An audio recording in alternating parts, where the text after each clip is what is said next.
Commander Lisa Brooks stood at the observation deck of Earth's primary defense station, her blue eyes fixed on the shimmering barrier that had imprisoned humanity for 3 centuries. The Galactic Shield, as they called it, stretched across the entire solar system like a soap bubble that wouldn't pop. Its surface rippled with purple and green energy waves, a constant reminder of humanity's containment. "Commander, you need to see this." Dr. Alan White's voice crackled through her communicator. His tone carried an excitement she hadn't heard in years. She found him in Lab Section 7, hunched over his quantum analyzer. His gray hair was messy, and his coffee cup had left rings all over his papers. But his hands were steady as he pointed to the screen. "Look at these readings," he said, pulling up a 3D model of the shield's energy pattern. "Every 47 hours, there's a tiny fluctuation in the quantum field. It's like a heartbeat with a skipped rhythm." Lisa leaned closer, her heart racing. "Are you saying what I think you're saying?" "Yes." Alan's eyes sparkled. "The shield isn't perfect. The Zixteri made a mistake when they built it. A small one, but it's there. For 300 years, the alien race known as the Zixteri had kept Earth trapped behind this energy barrier. They claimed it was for the galaxy's protection, that humans were too violent, too unpredictable to join the galactic community. Generation after generation had grown up never seeing the stars up close, never exploring beyond their solar system. "How small is this flaw?" Lisa asked, her mind already racing with possibilities. "Small enough that they never noticed it." Alan replied, typing quickly, "But big enough that we might be able to use it. Look here." He pointed to a series of numbers. "The shield's quantum structure has a natural resonance frequency. If we hit it with the right energy signature at exactly the right moment, we could break through." Lisa finished his sentence, her voice barely a whisper. She immediately called an emergency meeting of Earth's Defense Council. Within hours, the station's main conference room was filled with military leaders and scientists. The air felt electric with possibility. "Ladies and gentlemen," Lisa began, standing tall despite her lack of sleep. "For the first time in 300 years, we have hope."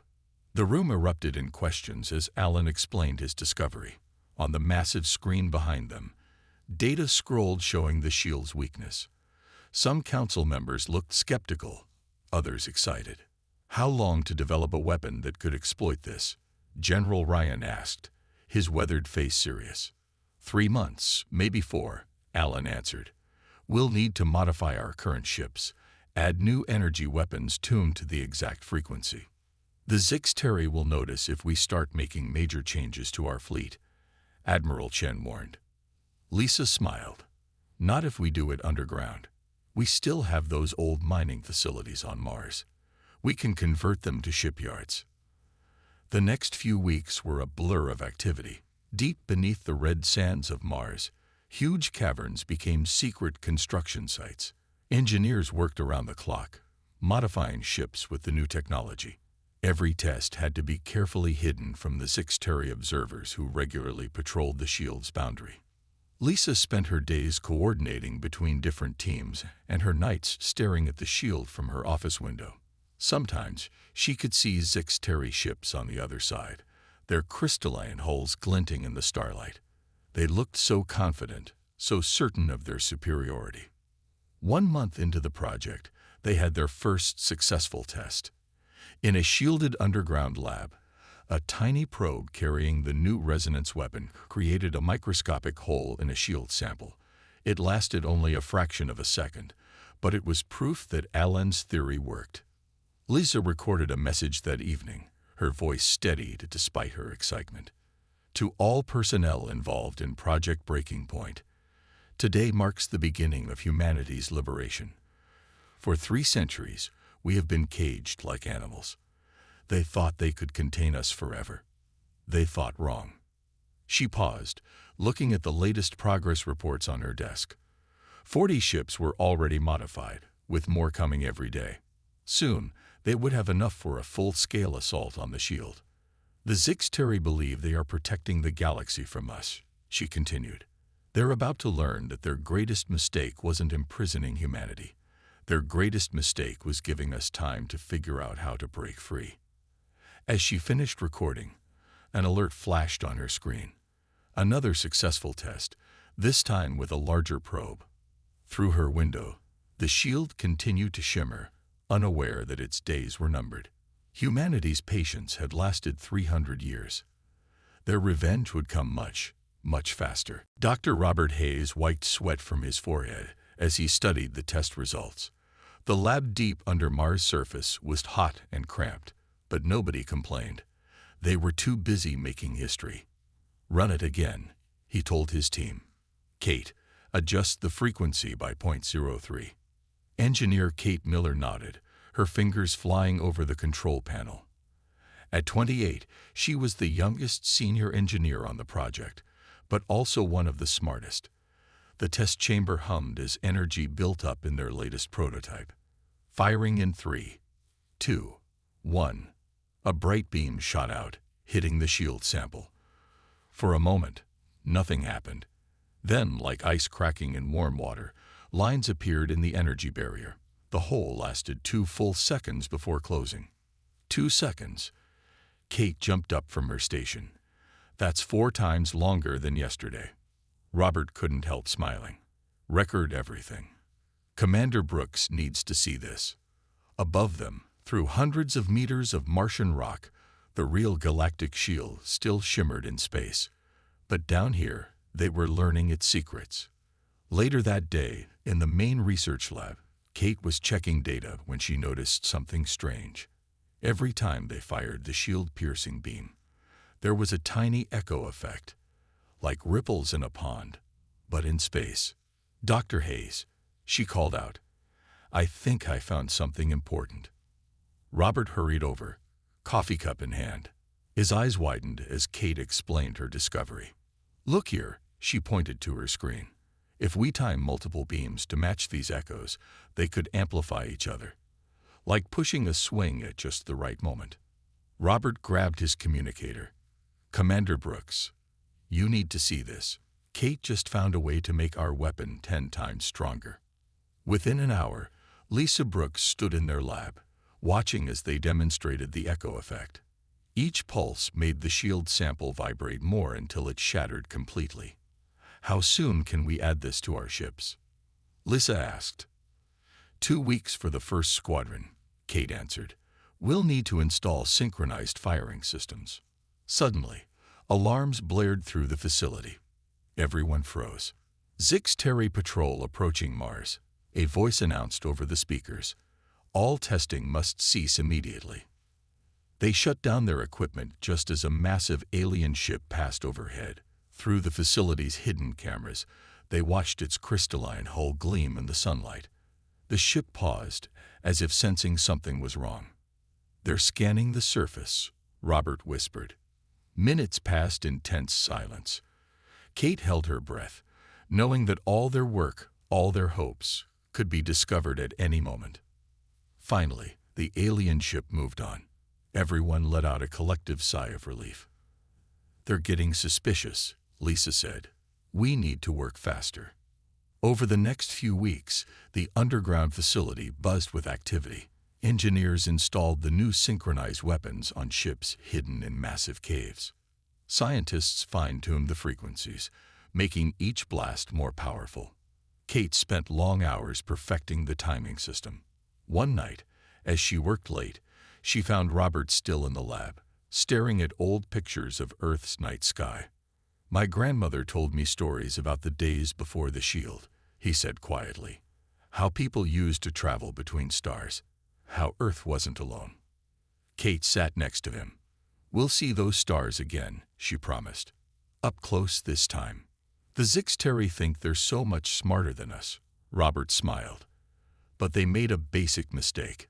They gave us nothing but time to study their technology." The next day, they ran their biggest test yet.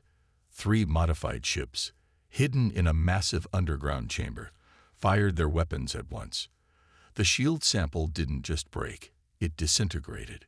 Lisa watched from the control room, her face glowing in the light of multiple screens. "Send the data to all construction sites," she ordered. "Begin mass production immediately." As engineers rushed to follow her orders, Kate noticed something on her monitors.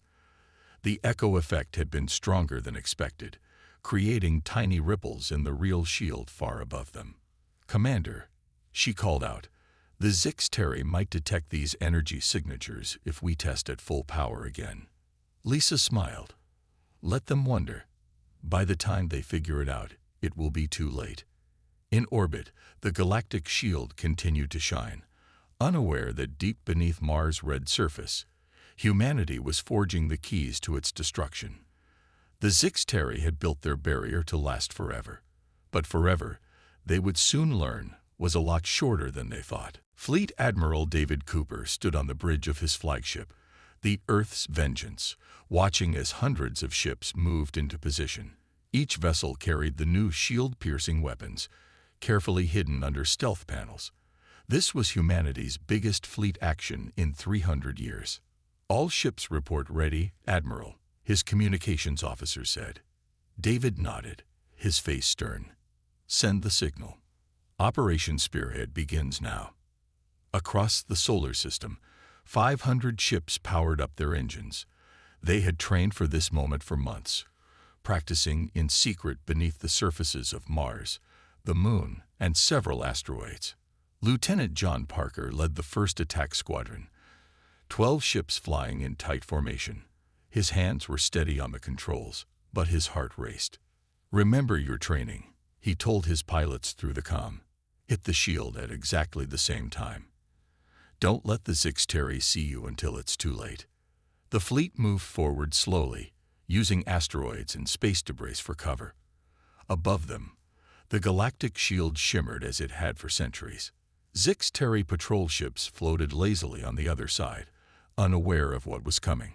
"All ships, power up shield-piercing weapons." David's voice came through clear and strong. "Fire on my mark." John checked his instruments one last time. Beside him, his weapons officer counted down the seconds.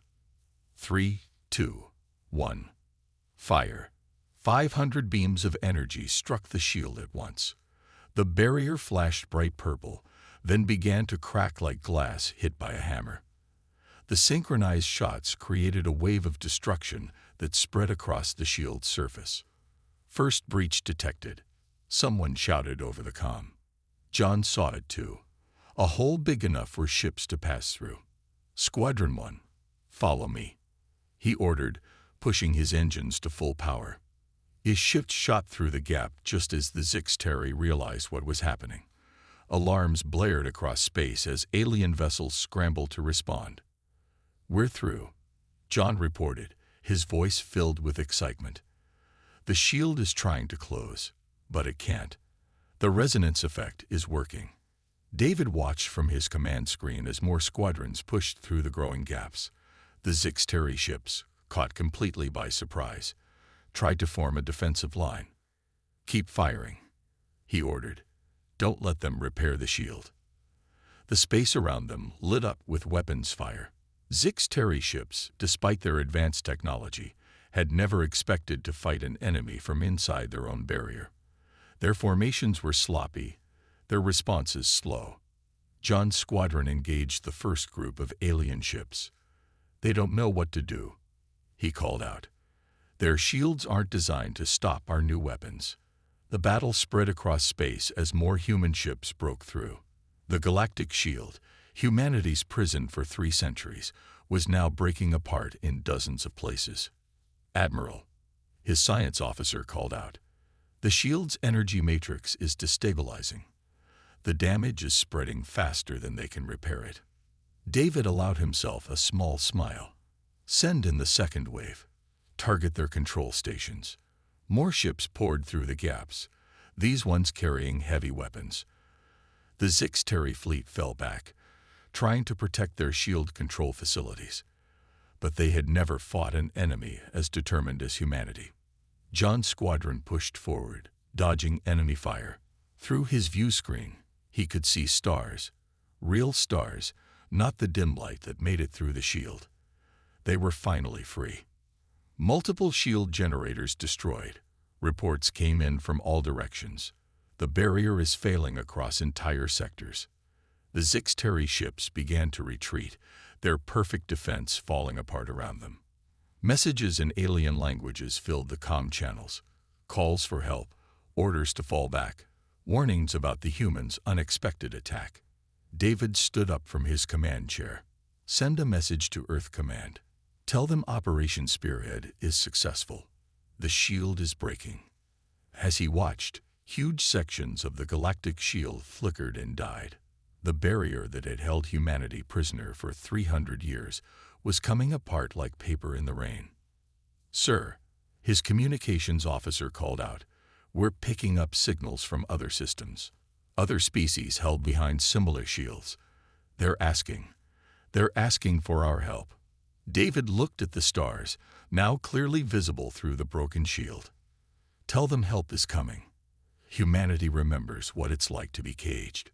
The battle continued, but its outcome was already certain. The Zixteri's perfect prison was breaking, and its builders were learning a hard lesson. No cage could hold humanity forever. Captain Mary Wilson crouched behind a fallen pillar in the Zixteri shield generator station. Her team of 6 had slipped through the chaos of the space battle to land on this asteroid base. Now they were deep in enemy territory, and the real work was about to begin. "Status report," she whispered into her comm unit. "Charges set on the lower levels," came the quiet reply from Sergeant Ben Foster. "Ready to blow their power core when you give the word." Mary checked her tactical display. Red dots showed enemy positions. The Zixteri were running around in confusion, still trying to understand how humans had broken through their perfect shield. "Move to position 2, she ordered. "And remember, we need that data from their central computer before we destroy anything." Her team had trained for months for this mission. While the fleet attacked from the front, they would strike from within, destroying shield generators and stealing the secrets of Zixteri technology. Suddenly, alarms blared through the station. But these weren't about her team. Something else was happening. "Captain," Ben's voice crackled through her comm. "We've got movement in the lower halls. But they're not Zixteri." Mary's screen showed new signals approaching. The shapes were different. Shorter, faster, moving like they knew where they were going. A voice came through her comm in broken English.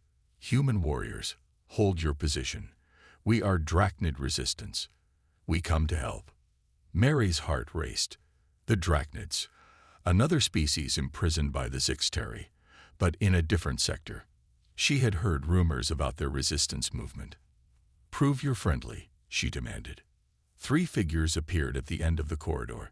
They were shorter than humans, with scaled skin that shifted colors to match their surroundings. One stepped forward, holding up empty hands. "I am Kex," it said. "For 50 years, we have fought the Zixteri from the shadows. Now, finally, we have allies." Mary lowered her weapon slowly. "You know this station. Every tunnel." Kex replied, showing sharp teeth in what might have been a smile. "We can lead you to the central computer. But hurry, more Zixteri ships are coming." Working together, the human and Drachnid teams moved through the station like shadows.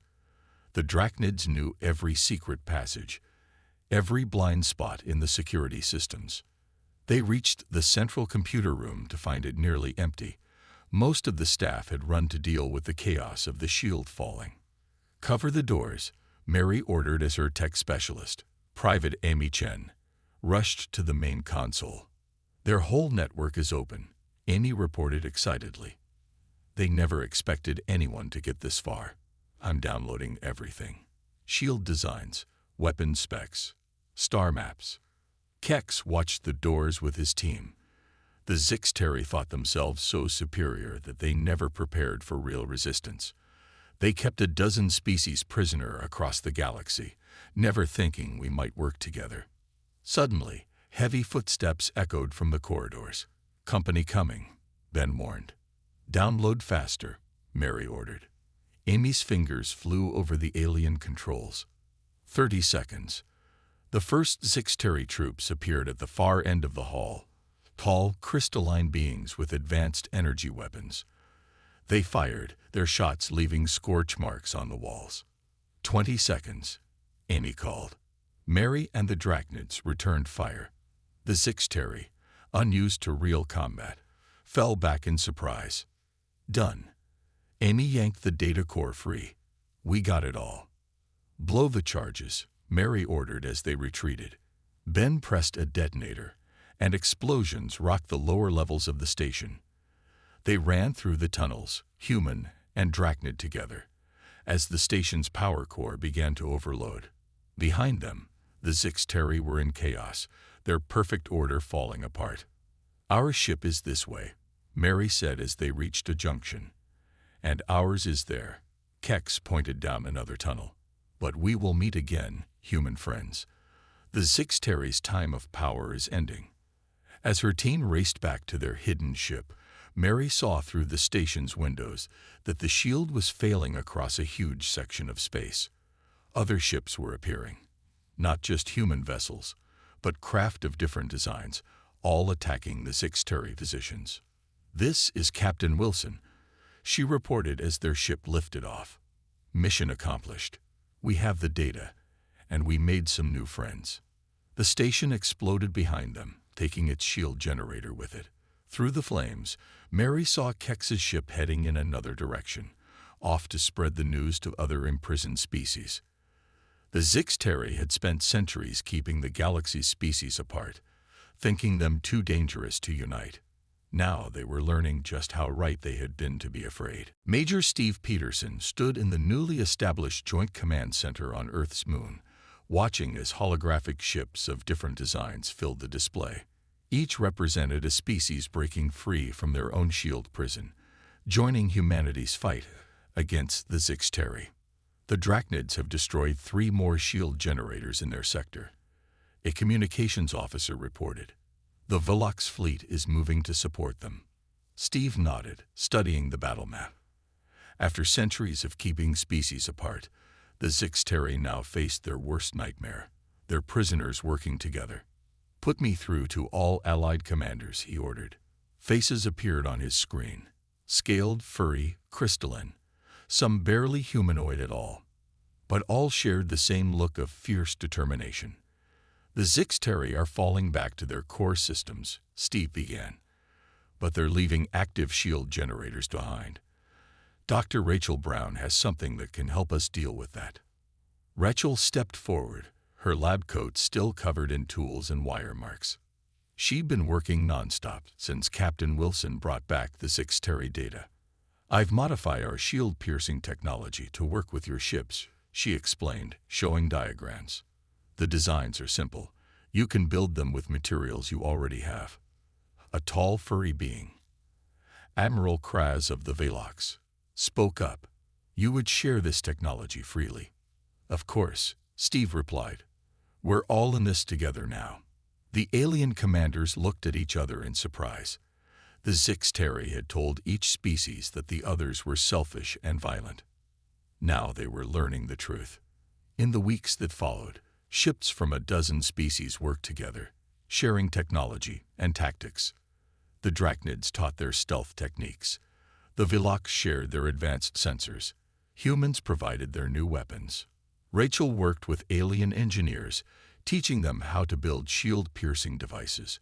The Zixteri thought keeping us apart would make us weak, she told them. Instead, they gave us all time to develop different strengths. One day, as Steve was reviewing battle plans, alarms blared through the command center. A massive Zixteri fleet had appeared, larger than any they'd seen before.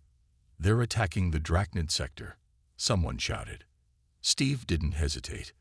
All available ships, move to support the Drachnids. Show them what our alliance can do. Ships jumped into action. Human vessels flying alongside alien craft in perfect formation. They'd practiced these moves for weeks, each species learning to work with the others. The Zixteri fleet found itself facing not just one enemy, but many. Velox sensors detected their weak points. Drachnid ships slipped through their defenses. Human weapons struck their shields. Multiple shield generators destroyed, reports came in. The Zixteri fleet is in retreat. But the real surprise came after the battle.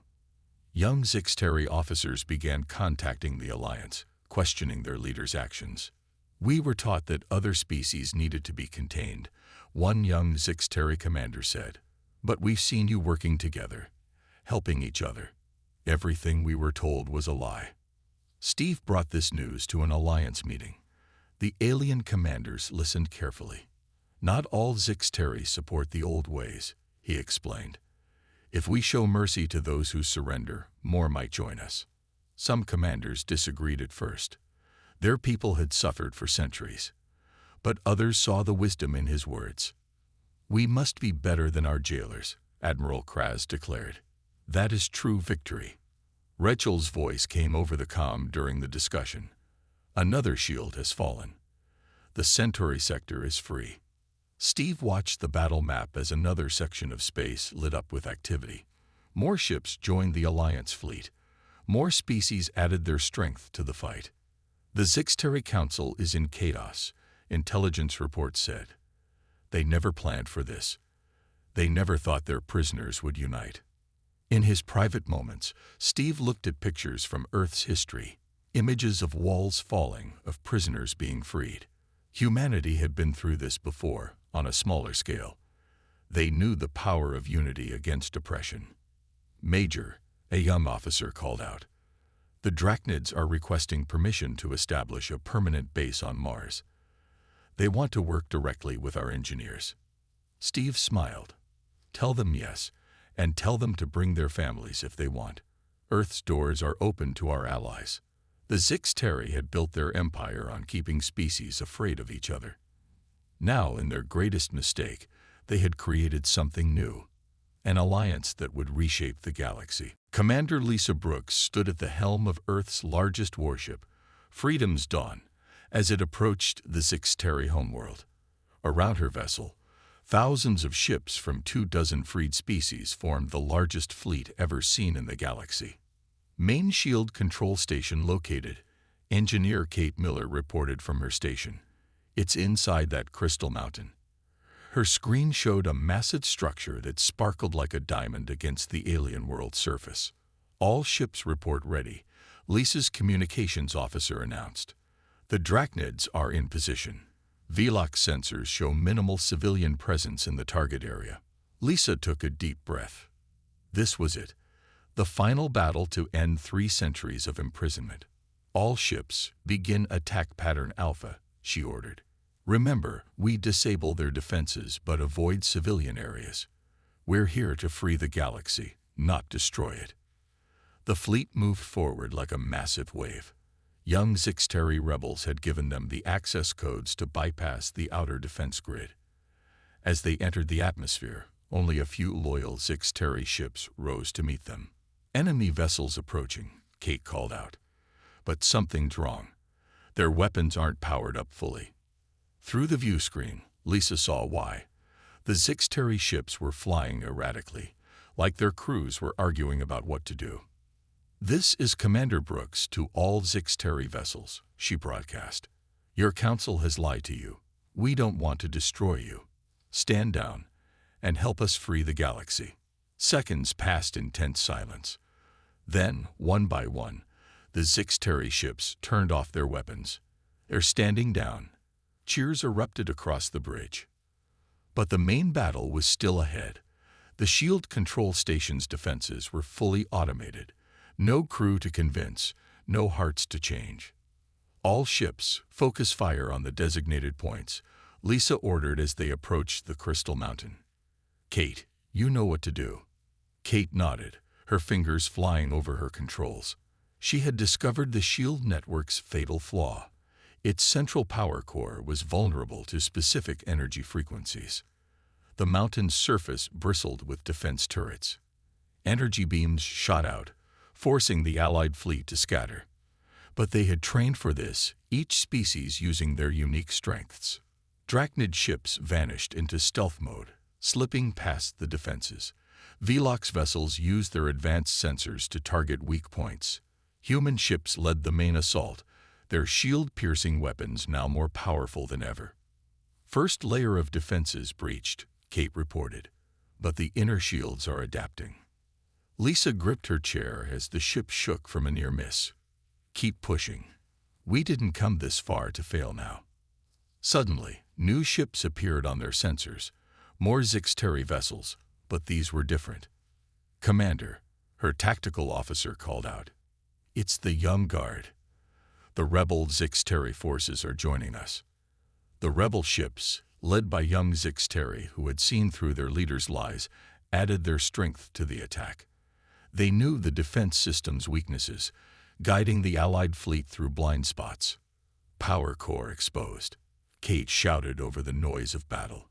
We have one chance. Lisa keyed her fleet-wide comm. All ships, clear the target zone. Freedom's Dawn will take the shot. Their ship moved into position, its main weapon charging.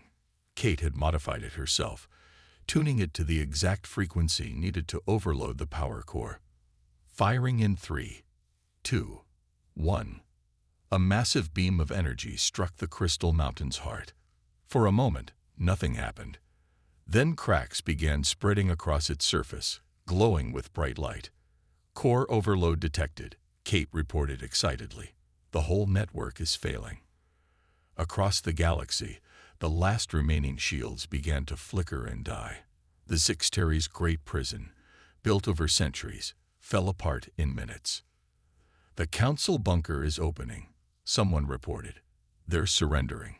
Lisa watched as elderly Zixteri leaders emerged, their crystalline forms dimmed with age and defeat. Behind them, their own people celebrated with the allies who had freed them all. Commander, Kate called softly. Look at this. On her screen, a cascade of signals appeared. Messages from every corner of the galaxy. Species that had been imprisoned, isolated, and afraid were seeing their shields fall. They were reaching out, discovering they weren't alone. Send a message to all sectors, Lisa ordered, her voice strong and clear. Tell them the cages are broken. Tell them they're free. As cheers filled the bridge, Lisa looked at the Zixteri homeworld below. The Crystal Mountain, once a symbol of oppression, now sparkled with the light of freedom. The galaxy's last shield had fallen, and a new age was beginning. 6 months after the fall of the last shield, Commander Lisa Brooks walked through the newly built Galactic Unity Center on Earth. The massive building, with its crystal and steel design, represented the combined work of 27 species.